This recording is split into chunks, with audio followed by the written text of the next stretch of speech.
అని ఇప్పుడు దీంట్లో కూడా ఇంకోటి ఏముందంటే చాలామంది ఈ చిన్న చిన్న బిజినెస్‌లు, చిరు వ్యాపారులు లీజుకి తీసుకొని చిన్న షెడ్‌లేసుకున్నారు గదా!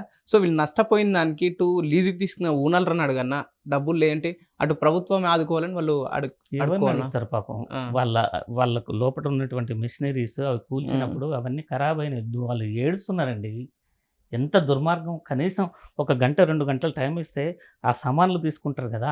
నిర్దాక్షిణంగాను ఏదో మేక మీద పులి పడ్డట్టుగా పడి దాడి చేస్తుంటే అసలు అది ప్రజలు హర్షిస్తారా? అదేమన్నా న్యాయమా? అదేమన్నా హ్మ్. పద్ధతా? ఇది ఆటవిక న్యాయం కాదా? కట్టేసి ఉండాలి కదా! మనుషులేనా మీరసలు? మనుషులుగా ప్రవర్తిస్తున్నారా? అంటే రేపు ఆళ్ళ మనసులు పడుకున్నా గూడా కూల్చేస్తారు సావని మాకేందని. అందులో సామాన్లుంటాయి గదా! ఆళ్ళ చిన్న పిల్లల పుస్తకాలుంటాయి, బొమ్మలుంటాయి, వాళ్ళు వండుకునేటటువంటి వస్తువులుంటాయి. అనేక రకాల గృహ అవసరాలు అన్నీ అందులో ఉంటాయి గదా! వాటిని తీసుకోనీయకుండా గూడా నువ్వు కూల్చేస్తే అవి ధ్వంసమైపోతాయి. పనికి రాకుండా పోతాయి గదా! నువ్వు ఇల్లు కూలుస్తావు. వాళ్ళ ఆహ్, వస్తువులని ధ్వంసం చేసే అధికారం నీకెక్కడిది? హైడ్రాకెక్కడిది? హ్మ్. వాళ్ళ ఇంట్లో ఉన్న వాళ్ళ ఫ్రిడ్జ్ ఉంటది. లేకపోతే ఏదన్నా టీవీ ఉంటది. ఇంకేవైనా ఉండొచ్చు వస్తువులు. వాటిని వాటిని ధ్వంసం చేసేటటువంటి ఆహ్, ఇది నీకు లేదు గదా! రైట్ నీకు లేదు గదా! 511 జీవో గురించి మీరు వినే ఉంటారు. నిజంగా 511 జీవో విషయంలో ఎవరైతే నివాసితులు వాళ్ళ దాన్ని కోల్పోయిన వారిని ప్రభుత్వం ఆదుకోవాలని చెప్పి 511 జీవో తెలుపుతుంది. కానీ ప్రభుత్వమే వాళ్ళకి నివాసం లేకుండా చేస్తుంది గదా! ఎవరు ఆదుకోవాలి ఇప్పుడు వాళ్ళని? నేనేమంటున్నా, ప్రతి ప్రభుత్వం గూడా ఆ! పేదల కోసం పనిచేస్తున్నట్టుగానే ప్రవర్తిస్తాంటే, పేదల కోసం అనేక వాగ్దానాలు చేస్తా హ్మ్. ఉంటారు. ప్రతి ప్రభుత్వం పేదల కోసమే పనిచేస్తది. కానీ పేదలు ఎప్పుడు బాగుపడరు. హ్మ్. చేస్తున్నట్టుగా నటన ఇది. ప్రతి ప్రభుత్వం గూడా పెద్దల కోసమే పనిచేస్తది. పెద్దలకే అన్నీ కేటాయిస్తది. ఇప్పుడు ఎవరికైతే ఇండ్లు లేనటువంటి కుటుంబాలకు ఇండ్లు నిర్మించాల్సినటువంటి బాధ్యత ప్రభుత్వాలకున్నది. కానీ ఎక్కడ సాధ్యపడ్డది? ఏడ జేసిర్రు వీళ్ళు? అసలు అది జరగని పని. ఆ జీవోలు, ప్రకటనలు హ్మ్. అన్నీ ఆ పేపర్‌ల మీదనే మిగిలిపోతాయి. ప్రజల దగ్గరికొచ్చే వరకు అవి అమలు కావు. అన్న ప్రజలకు న్యాయం జరగదు. చివరిగా ఒక క్వెషన్ అన్న.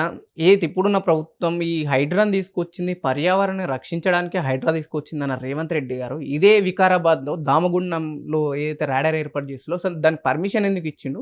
సో, ఇక్కడ ఈ పేద ప్రజల ఉక్కుపాద అంటే ఎందుకు మోపుతుంది పర్యావరణ రక్షణ పైన? సో, దీనికి ఎట్లా చూడొచ్చు ఇవి రెండిటిని? పర్యావరణ పరిరక్షణ చేయడాన్ని అందరూ హర్షిస్తారు. పర్యావరణ హ్మ్. పరిరక్షణ చేయాల్సిందే. కానీ దాంట్లో నిజాయితీ ఎంతుందనేది ఇప్పుడు ప్రజలకు మిలియన్ డాలర్ల ప్రశ్న. నిజాయితీ ఉంటే, నిజాయితీగా నువ్వు పని చేస్తే అందరికీ ఒకే రకంగా న్యాయం అనేది అమలు చేయాలి. చెరువులను రక్షించాలి. నిజంగా చెరువులు, నాలాలు కబ్జా కావటం వల్లనే ఇవాళ హైదరాబాద్ నగరం ముంపుకు గురవుతుంది. హ్మ్. నిజంగా భారతదేశంలోనే హైదరాబాద్ నగరం ఒక గొప్ప నగరం. ప్రసిద్ధి చెందినటువంటి నగరం.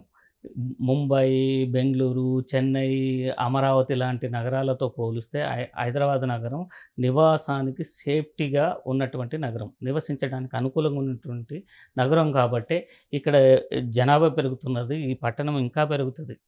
భారతదేశంలో ఉన్నటువంటి అన్ని పట్టణాల కంటే ఇంకా ఈ పట్టణం విస్తరించడానికి అవకాశం ఉంది. ఎందుకంటే ఇక్కడ వాతావరణం అనుకూలంగా ఉంటుంది. ఈ చెరువులు, నాలాలు కబ్జా అయితే ఏమైతదంటే హీట్ పెరుగుతది. ఇక్కడ అతివృష్టి, అనావృష్టి అనేది నార్మల్‌గానే ఉంటాయి. ఏది ఎక్కువ ఉండదు. అతివృష్టి ఉండదు, అనావృష్టి ఉండదు.